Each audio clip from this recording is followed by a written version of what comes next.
पाक फ़ज़ाइया के pilot officer Rashid Minhas शहीद निशान हैदर का 55वां यौम शहादत आज मनाया जा रहा है। राशिद मिन्हास की जुर्रत व बहादुरी दिफा वतन की लाजवाल दास्तान है। राशिद मिन्हास शहीद पाक फ़ज़ाइया के जवानों और पूरी कौम के लिए हुब्बुल वतनी, फ़र्ज़ शनासी और वतन से वफ़ादारी की रोशन मिसाल हैं। पायलट ऑफिसर राशिद मिन्हास शहीद 17 फरवरी 1951 को कराची में पैदा हुए। राशिद मिन्हास शहीद ने 14 मार्च 1971 को पाक फ़ज़ाइया के 51वें GDP कोर्स में कमीशन हासिल किया। उन्हें माड़ीपुर मसरूर बेस में वाक़े नंबर 2 स्क्वाड्रन में तैनात किया गया।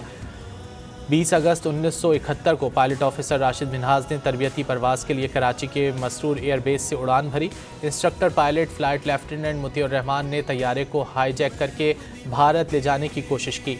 इंस्ट्रक्टर की तमाम तर कोशिश के बावजूद राशिद मिन्हास ने दुश्मन का इरादा नाकाम बना दिया और जहाज़ का रुख ज़मीन की जानिब मोड़ कर तैयारे को भारतीय सरहद से दूर तबाह कर दिया। वतन के बहादुर सपूत ने अपनी जान मादर वतन पर कुर्बान कर दी, लेकिन मुल्की वक़ार पर आँच तक नहीं आने दी।